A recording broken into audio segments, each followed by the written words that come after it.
Hi everyone, this is Dr. Ramesh Sharma, Department of English, School of Humanities and Social Sciences, Assam Don Bosco University, and I'm here with the course Introduction to Modern European Literature 1 with credits 3. The course code is EGIM 0021. This paper forms the specialized paper in MA third semester. And when we go to MA fourth semester, the same paper will come as part 2, in that sense, Introduction to Modern European Literature, 2 of the same credits. This is the course content. We have 3 modules, Module 1, Module 2, and Module 3. In the Module 1, we will be talking about major aesthetic developments. It will be of 10 lectures. And in this module, we'll talk about major aesthetic movements in modern European platform, literary platform, art platform, as much as 8 to 10 movements that inspire and influence literature during the modern period. We'll be talking about constructivism, we'll be talking about realism, symbolism, naturalism, aestheticism, futurism, vorticism, imagism, expressionism, dadaism, surrealism, cynicism, skepticism, and 3 other concepts, resistance, despair, and alienation, to see how this aesthetic development influenced literature during the modern period. And in Module 2, it will be of 15 lectures.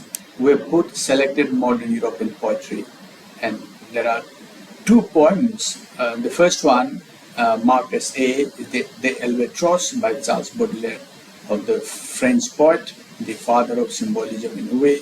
And another poem we have picked up is The Apple Orchard by Rainer Maria Rilke, an Austrian poet. In Module 3, we've named it Modern European Fiction.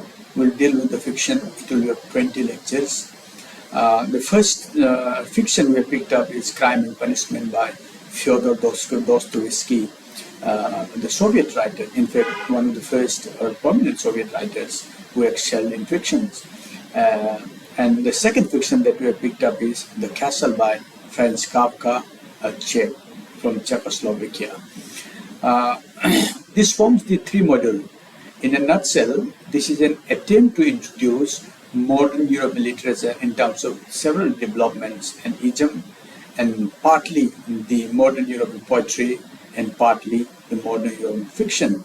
In the guise of these 4 texts, in fact, we'll be talking about many other related modern European texts cut across different countries and different spaces in Europe, not only the texts produced in England during that time. These are some of the suggested readings we encourage students to read as a supplementary resource for the course in the 3 modules that we have shown. First, M.S. Abrams and Geoffrey Hartman, A Glossary of Literary Terms from Singe's Learning 2015. Harold Bloom's The Western Canon, the book, and Schools of the Ages, published Harcourt 1994. Then Bradbury Malcolm and James McFarlane edited Modernism, A Guide to European Literature. Penguin, published by Penguin 1976. Then Walter Cohen, A History of European Literature, published by Oxford University Press 2017. J.F. Cohen, A History of Western Literature, Transaction Publishing 2007. Michel Hamburger, The Truth of Poetry, Modernist Poetry Since Baudelaire, Anvil Press Poetry 2004.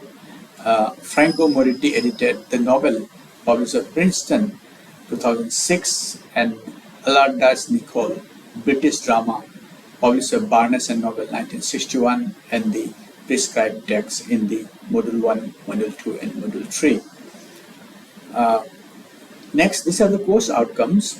At the end of this course, students will be able to recall the vast body of writings of European literature, interpret the meaning trends of European literature through the genres of poetry and fiction, apply critical reading skills to study the emerging and vibrant areas of literature at a wider range, analyze the specific issues such as the double challenge of truth and liberty, of identity and unity, of cultural loss and recovery, of ethnic specificity and aesthetic universality in the writings of contemporary European writers, evaluate the core issues as depicted in the literature model Europe, and develop critical understanding of various texts as a part of creation. This is slightly about the assessment. The paper will be assessed in terms of 100 marks. That's the ends in totality. But then there are two parts: internal assessment and the end semester examination. As we can see in the number 4, end semester examination will be 60 marks. For attendance, you'll get in total 5 marks. For non-formal assessment, that depends upon your participation in the teaching learning process. And on evaluation of that, you will get 5 marks, total 5 marks. And there will be 2 class tests of 20 marks each, and the average score in these 2 tests will form the class test mark. Say in 2 tests, test 1 you get 15 and test 2 you get 20. It becomes 35, and average of 35, it becomes the class test marks as a part of internal assessment. This much in this introductory class. Thank you. Love to see you in the succeeding classes in this paper. Have a nice day.